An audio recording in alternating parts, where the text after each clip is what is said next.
The story opens with two hitmen complaining about the basic rules of their profession. The first rule requires them to accept only company-approved jobs. The second rule forbids them from killing minors. These rules come from the top organization that controls contract killers, a company called Mckent, led by Mckent. The freelancers hate these rules because they limit who they can target. They also know that if they ever wanted to challenge Mckent, they would have to reach the level of Gil Boksoon or Mckent's top enforcer, Mantis. The scene shifts to a gas station, where the two hitmen have killed several people. One waits in the car while the other heads into the restroom. As he washes up, he hears a voice reciting the rules of their profession. The voice belongs to Mckent, who has shown up because the two men broke the rule about minors. Before confronting the man in the restroom, Mckent has already eliminated the partner waiting in the car. Now he has come for the second one. The hitman panics and tries to flee, but his escape is cut off by Mantis, Mckent's strongest assassin. Mantis fights with two sickle-like blades and quickly overwhelms him. The fight ends with the hitman losing an arm, then his life.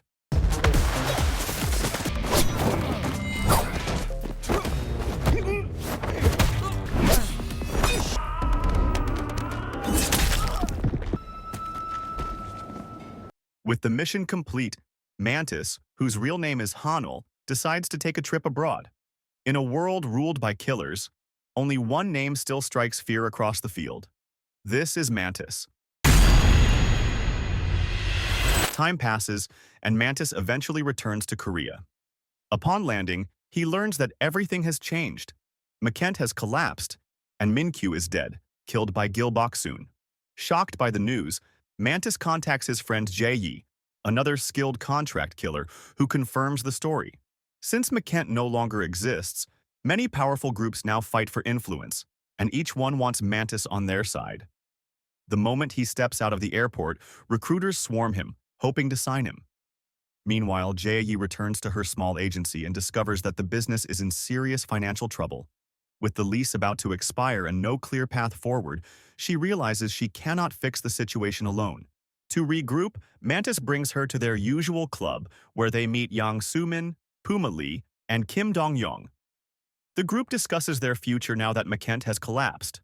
Dong-young and the others suggest forming a new organization with Jae-yi as one of the leaders, but Mantis remains unconvinced. He argues that running a company takes more than ambition, and he doubts they have what it takes. Jae-yi refuses to back down and insists she is on equal footing with him, even in combat.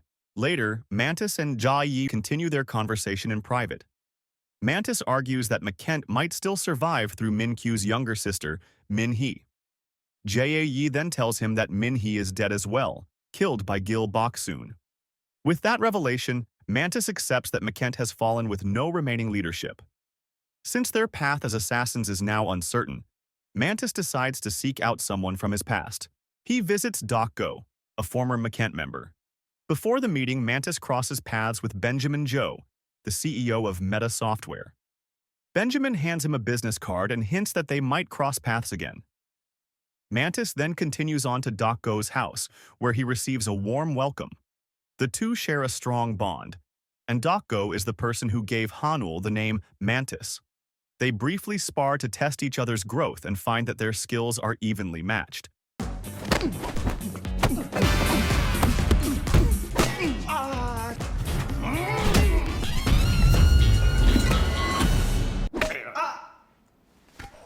Once they sit down, Go explains why he left Mckent. He had personal problems with Min-kyu, which eventually led to his expulsion. Mantis then asks about Jae-yi and why she was never accepted as an official Mckent assassin, despite having the talent. Go reveals that her exclusion was tied to a private agreement between him and Min-kyu. After the visit, Mantis returns to the club and shares his new plan. He wants to enter the business world and form a fresh organization with Jae-yi and the others. To secure funding, he contacts Benjamin. Soon after, they visit Benjamin together. Benjamin shows more interest in Jae-yi than the business proposal and admits that he wants to understand the assassin network. He even requests a duel between Jae-yi and Mantis. Mantis finds the request offensive and walks out. Conflict breaks out within the group. Some believe Mantis made a mistake, and fear they lost a valuable opportunity. Dong-yong disagrees with Mantis's stance and decides to return to Benjamin on his own. That night, Mantis meets Jae-yi to discuss their future. They agree to build their own company using their combined savings and name it Mantis Company. Mantis takes the role of chairman. Jae-yi becomes vice chair. Sumin serves as director, and Puma oversees logistics and supplies. In the beginning, the company runs well enough.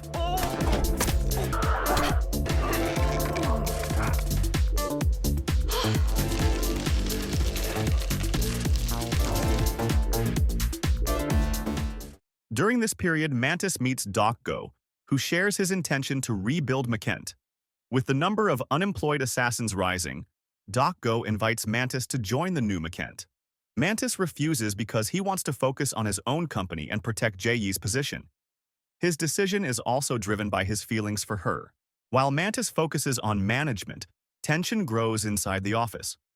Sumin and Puma start to complain about their workload.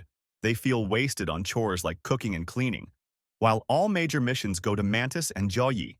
Puma finally voices his frustration directly to Jae-yi.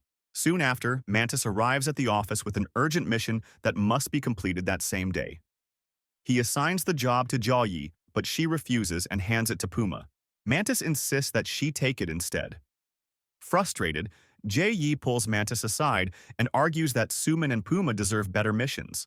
Mantis rejects the request because he fears failure will harm the company's reputation. The disagreement escalates into a heated argument. That night, Jae-yi completes the mission despite her frustration. She finishes quickly, reports back, then heads to their usual club. On her way, a group of men tails her, planning to attack. When they strike, Jae-yi responds with force and engages them without hesitation.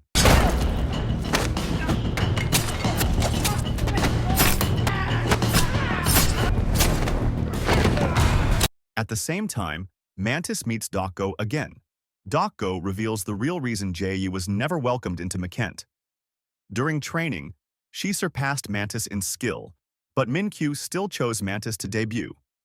Jae-yi's aggressive personality and violent temperament made her a risk. She once challenged Mantis with a real sword and later tried to kill Go when he attempted to expel her. Go warns Mantis that Jae-yi is unpredictable and urges him to distance himself from her. Mantis refuses and chooses to stay with her. Back at the club, Jae-yi defeats her attackers. She throws one of them through a window and prepares to finish him, only to see that the man behind the mask is Dong-yong. Jae-yi remains unmoved and cuts his neck without hesitation. The attackers turn out to be part of a plan ordered by Benjamin, who wanted to measure Jae-yi's limits. After witnessing her strength, Benjamin offers her a position in his organization. The next day, Jae-yi arrives late to the office. Mantis is already waiting and reprimands her, claiming that as the boss, he has the authority to discipline his team. The situation escalates, and Jae-yi responds with anger. She challenges Mantis to a real duel outside and orders Sumin and Puma to stay inside. Once the fight begins, Jae-yi overwhelms Mantis in seconds and knocks him to the ground. Mantis admits that her skill surpasses his. After the incident, Jae-yi chooses to leave Mantis Company and joins Benjamin. Together, they establish a new organization called JB Entertainment. Benjamin even creates a video game character modeled after her. Meanwhile, Puma defects to JB as well, especially after uploading footage of the duel between Jae-yi and Mantis, which spreads online and boosts Jae-yi's fame. He tries to persuade Sumin to follow them, but she refuses and stays loyal to Mantis. As JB grows, Benjamin changes Jae-yi's alias to Lizard, explaining that a lizard eats a mantis. His move exposes his goal to challenge the legacy of Mckent. He also reveals that he dislikes Go because Go rejected him in the past. During this phase, Go visits Mantis at the office and brings a stack of unfinished assignments. He repeats his offer to recruit Mantis into his new group. Mantis turns him down again and focuses on keeping his company alive. He then assigns one of the missions to Sumin, who is eager for her first serious task. The job goes poorly, and she is easily defeated at the target site. Mantis arrives and gives her an ultimatum. She must complete the kill in 1 minute or lose her place in the company. Under pressure, Sumin pushes through and beheads the target.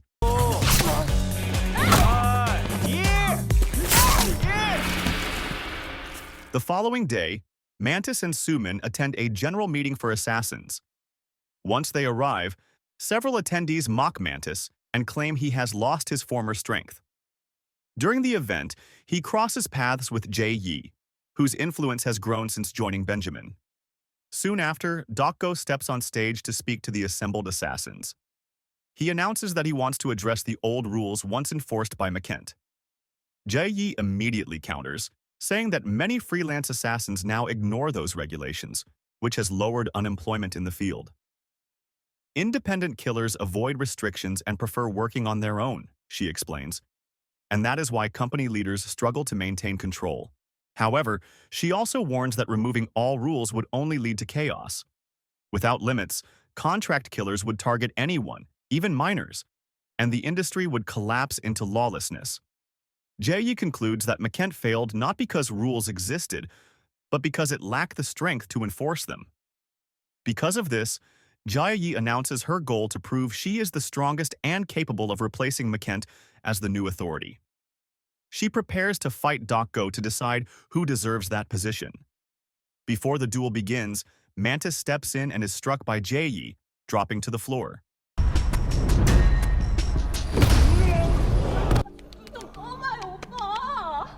A moment later, it is revealed that he faked being knocked out to tease both Jae-yi and Go. Later in the car, Jae-yi tells Puma that she still intends to fight Go, but only when she is fully prepared. That night, Mantis visits Nam Bae-soo, Jae-yi's former boss. He has received a contract to kill him. After seeing Bae-soo's ruined life, Mantis decides not to carry out the hit. Instead, he spares him and instructs him to disappear so no one will track him down. Soon after, Mantis gets a call from Go. Go explains that he received a bloody knife from Jae-yi, signaling a challenge. Neither of them knows the truth, which is that Benjamin forged the message using a miniature sword and blood taken from his assistant. Mantis becomes worried. If Go accepts the challenge, Jae-yi will lose. To prevent this, Mantis makes a proposal. He will fight Jae-yi himself, force her to stand down, and return to Mckent as part of the bargain. Go agrees. Mantis then attempts to reach Jae-yi, but she rejects every call. With no other option, he tells Sumin to spread false news that Nam Bae-soo has died.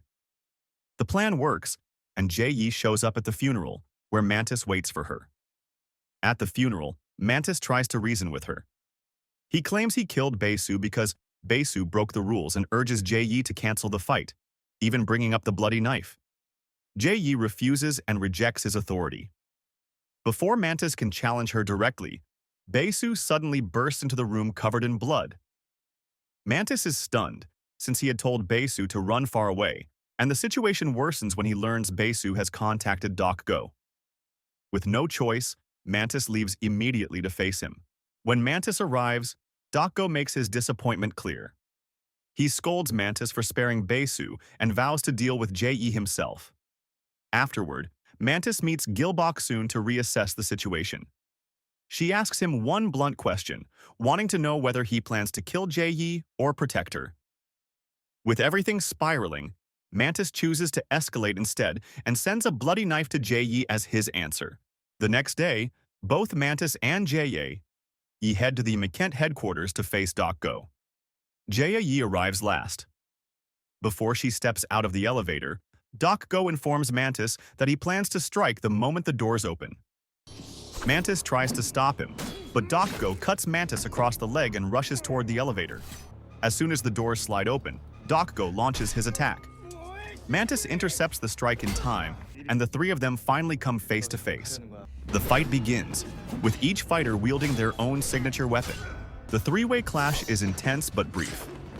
As Mantis and Go exchange blows, Jae-yi notices an opening and drives her blade into Go.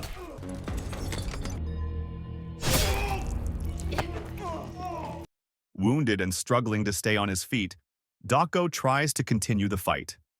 Mantis presses forward with a series of strikes from his crescent blades and gives Go one final chance to stand. Before Go can recover, Jae-yi steps in and delivers a fatal stab, ending his life. With Go dead, Mantis tells Jae-yi that everything she sought has already been achieved, including the fall of Mckent. He then walks away, leaving her behind. Overwhelmed by regret, Jae-yi breaks down in tears. Time moves forward, and the scene shifts to Benjamin delivering a speech to an audience. He describes the world as a place where the weak are consumed by the strong, and the strong survive through power, wealth, or status. After the speech, he congratulates Jae-yi on becoming the dominant force in the assassin underworld and acknowledges her takeover of Mckent. He then heads to his car, unaware that Jae-yi has marked him as her next target. She assigns the contract to the only organization she trusts for the task, Mantis Co. As Benjamin's car departs, it screeches to a stop when a woman suddenly stands in the road. The woman is Suman. At that moment, it is revealed that Mantis has sabotaged the vehicle and disguised himself as the driver.